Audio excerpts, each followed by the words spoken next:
Welcome to Moments with Marianne. This is your host, Marianne Pastana. We're here today with special guest, Shareese Evans, who's here to share with us her new book, The Power of One, the 5 Essential Keys to Success. What if one decision, one connection, or one small step could completely change the course of your life? Would you be ready to take it? Well, today's guest is here to share with us just that. Shareese Evans is a certified success coach, international best-selling author, and former tech leader with over 14 years of experience in leadership development. As a founder of a thriving coaching and consulting practice, she helps individuals and business leaders overcome challenges, embrace authenticity, and unlock their full potential. A highly sought-after coach, Shareese inspires personal and professional growth through practical strategies rooted in self-discovery. Her work is driven by empathy, purpose, and a passion for helping others thrive in every area of life, from career and finances to health and relationships. So welcome to the show, Shareese Evans. Hello, Marianne. How are you? Well, I am doing fabulous. I've been looking forward to this discussion. My goodness, talking about this book, and you have to share with us, what inspired you to write this book? Yes, first of all, I want to just say, Marianne, thank you so much. It's a blessing to be a part of your show.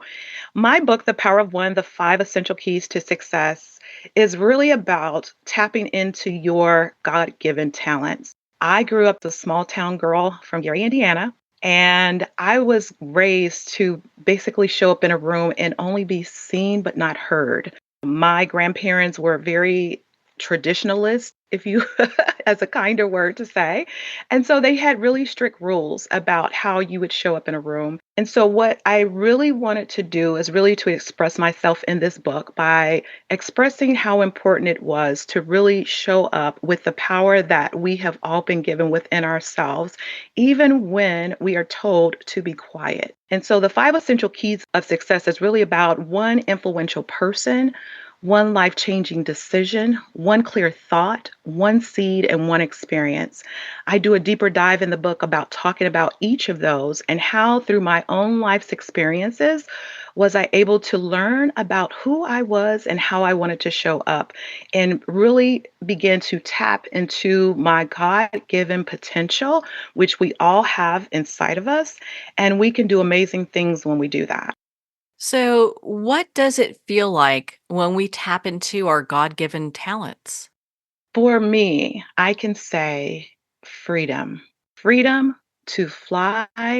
And some people say the sky is the limit. I believe that you can fly beyond the limits of the sky. You can fly as high as your imagine or your desires will take you. So it's about really feeling free to do what it is that God has created and purposed you to do. I think so many people are looking for that sense of freedom. Do you think that also comes with a sense of just personal knowing or inner peace? Absolutely. It's about knowing who you are, what were you created to do, and what are you truly willing to sacrifice to gain something that is truly important to you, the things that you desire, and you're moving afraid because all of us, I think, have that fear within us that says, what if this happens? Or am I capable? Am I qualified? And so I truly believe that if we face those challenges and lead, even when it means walking in fear, that we'll see growth and evolution. So, do people tend to look for the easy way out rather than face the challenges that lead to growth and evolution?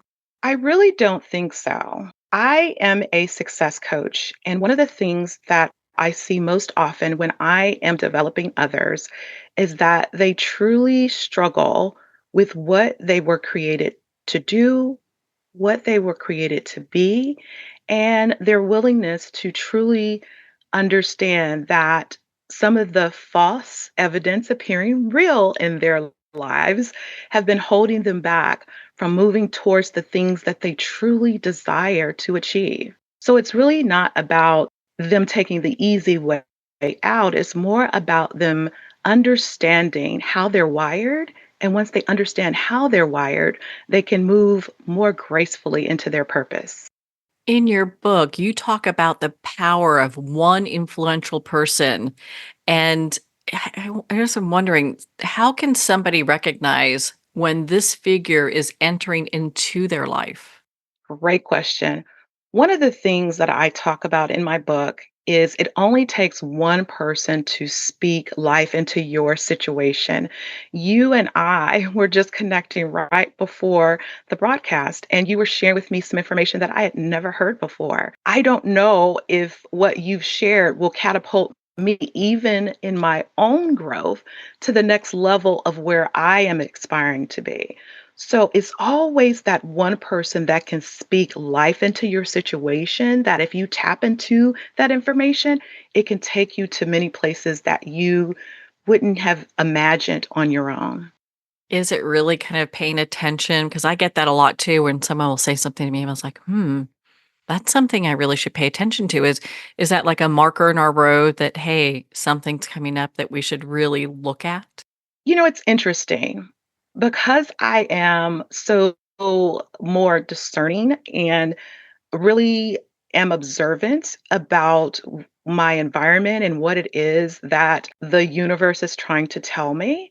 I tend to look at signs and wonders all the time. And that is some of the work that I do with a lot of my clients is I understand where they are in their journey and how they tap into how they receive information and whether they are really perceptive of the information that they're receiving, because I truly believe that depending on how you tend to navigate could mean the difference of you moving forward towards the things that you desire to achieve rather than to remain stagnant. And one of the things I really appreciate about your book is that you mention about being intentional. I'd love for you to share that with our listeners, what that means and how they can put that into practice in their lives. Absolutely. So, being intentional is really about being purposeful about the environment that you're in and using your own instincts about who your allies are versus who your adversaries are. And being intentional is about ensuring that you are quieting the noise around you, all of the distractions that are not really necessarily being the best positive. And so those can be in the form of adversaries versus those that are saying, hey, this is how I know that this information is good based upon what you're trying to achieve. So they're speaking light rather than darkness and understanding the two differences or distinct differences between the two. So, how can we set ourselves apart? I believe that we are born to be set apart. In other words, I believe that we have millions of people on this earth, billions of people in the world, but yet none of us have the same DNA.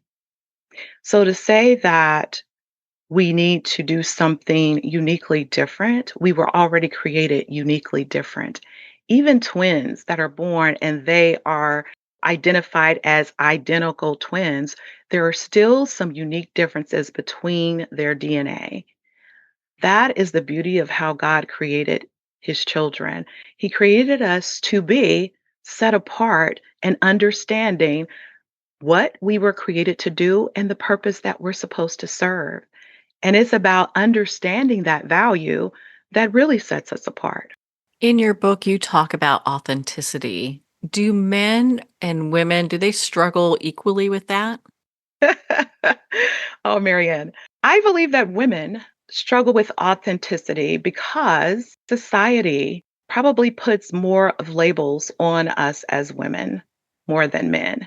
Now, does that say that men don't silently struggle with authenticity? That's a question that we would probably debate for years to come. But I do believe that society, because of the way that we as women are treated, that we struggle with authenticity because we're oftentimes labeled if we want to exercise our worth and our value by being strong and courageous. We're sometimes labeled as being some of the negative connotations. And I won't mention some of that on the show, but we're oftentimes demonized because of the characteristics that we as women aren't supposed to display. And then men sometimes are given more grace in being able to do that. I know in your book you emphasize resilience. So, how can we be more resilient especially when it comes during times of crisis? Because it seems like there are things happening all the time.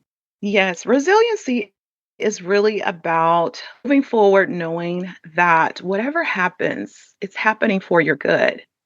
And what I mean by that is if we're not careful, we're looking at things from a lens of the glass being half empty instead of half full.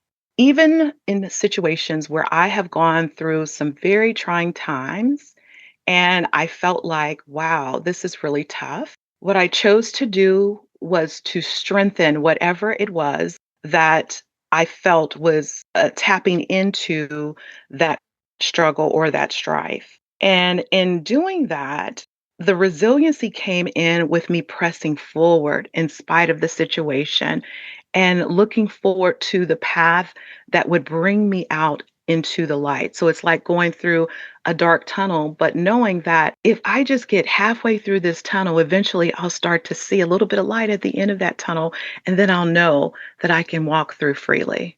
I think that's so beautiful. Thank you for sharing that. Oh, you're absolutely welcome. Hopefully, I am blessing someone else as they're hearing me in some of the things that I share in my book. It's really about some of the things that I've learned through my own walk and through my own career. And I am basically sharing those things in order to help others that may be struggling, in order to see their desires and their things that they aspire to achieve come to fruition for themselves as well. Well, to dovetail with that, I mean, you talk about something that most people don't look at as a positive. So, when we are getting feedback, is that really a gift? Oh, Marianne. So, gift can be a gift if you use it in the right manner. In my book, I talk about feedback being a gift, but you have to understand that everyone that gives the gift has every good intention. But it's about, do they really know you that well? And so I'll give you an example. On Christmas Day, you're giving gifts from your loved ones and they love you. And sometimes you open up those gifts and it is exactly what you desired, something that you actually needed, something that you actually wanted. But then it's other times where you open up the gift and you're like, oh, wow, I know that they love me. But for some strange reason, they didn't get it right. This is something that I didn't desire. I don't want it because it really doesn't resemble who I am as an individual. Well, that's the gift of feedback. You have to understand that people will always give their opinion about what it is that you could potentially improve upon in order to have the right intentions on wanting to see you achieve and move further in your growth. But you have to assess, did they get it right? Or this wasn't meant for me. So I have a choice, just like we do. And I'm going to touch on something that I see on social media all the time, which is people tend to regift. And so there's this whole conversation about regifting. So I always say, you know what? This is feedback. And this was given to me in the right intention. I have something to do, I have a job to do. I need to assess, is this something that was meant for me that resonates with me right now? Or did they get it wrong? And simply, I probably need to keep this in my arsenal because maybe perhaps I can gift it and give it to someone else.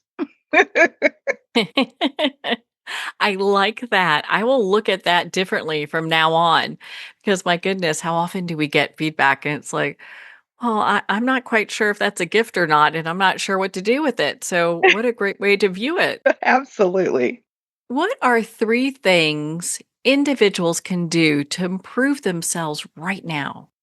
I believe knowing yourself, first and foremost, is the most important thing. I am in the middle of me evolving. As you know, I wrote my book, but there's things that I still need to understand and know about myself, even in this stage in my own career.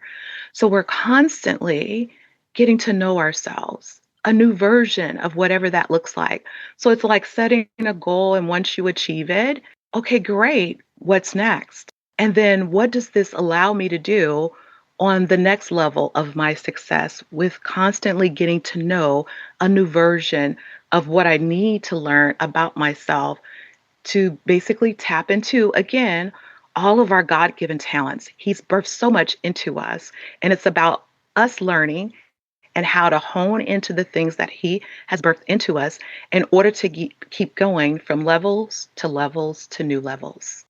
The second thing is working on your strengths. I think we spend too much time with really sinking to a lower place based upon the things that we see as shortcomings or weaknesses.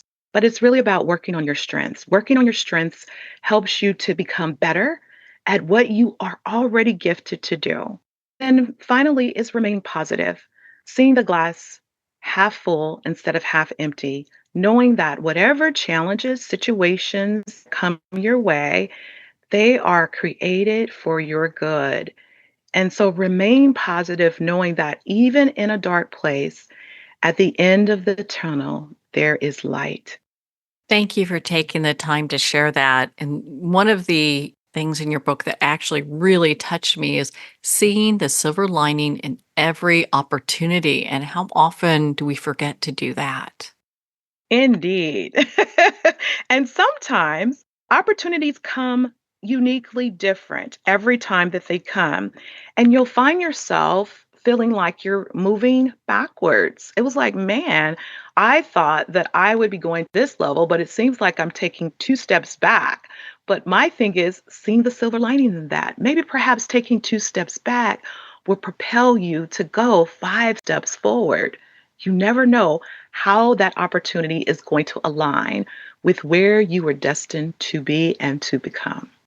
What is one key message that you want readers and our listeners to take away from your book? Wow, Marianne, one of the things that I really want my listeners to know about my book is that when you think about the power of one, all of these things work together. One influential person, one life changing decision, one clear thought, one seed, and one experience. But of all of those that drive you to your purpose and your wellness and your wholeness, I believe that there is one important aspect of those five essential keys that I believe all of us work hard towards every day. And that is to really experience the things that shape and mold us to becoming who we were really created to be. And so as you grow in that, it's really about understanding the things that you're doing, making sure and ensuring that it has purpose and that it truly fills your cup and it affirms you. What a powerful book to help people really get to a place where they can just live a more fulfilled life. Isn't that what we all aspire to do? We really do. And I think sometimes people just don't have that roadmap on how to get there.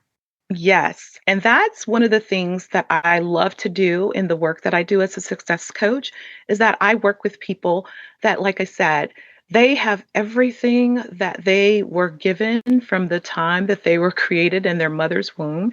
And it's just about tapping into those things, understanding how they were created, and working through the strengths and the positivity of the things that they know that they can achieve, but they don't know quite how to get there. And so I help those individuals to connect the dots, if you would, by just asking some really profound questions, just like you're doing with me this morning, Marianne, you know? Oh my goodness. Well, Charisse, where can our listeners connect with you and learn more about your book, The Power of One, and make an appointment with you? Absolutely. So the best way to connect with me is through my website at www.shareevans.com. So it's just like sharing information. So share and my last name, Evans.com. Well, Charisse, thank you so much for taking the time to be on the show with us here today. Marianne, thank you so much for having me. As I said when we first started our conversation, it's a blessing to be a part of your show, and I thank you for the opportunity.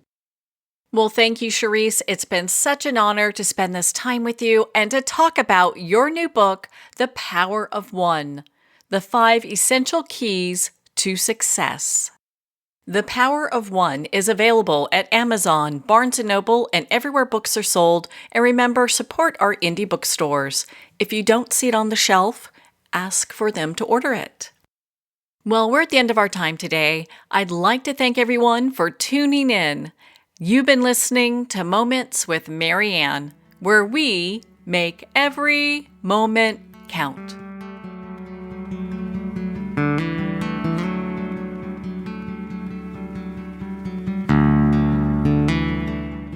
In a single moment, your life can change. Moments with Marianne is a transformative hour that covers an endless array of topics with the best of the best. Her guests are leaders in their fields, ranging from inspirational authors, top industry leaders, and business and spiritual entrepreneurs. Each guest is gifted and a true visionary, a recognized leader in her own work, and while teaching others to develop, refocus, and grow, Marianne will bring the best guest and sometimes a special surprise. Don't miss this. You never know just which moment will change your life forever. Make sure to tune in and visit momentswithmarianne.com for more information.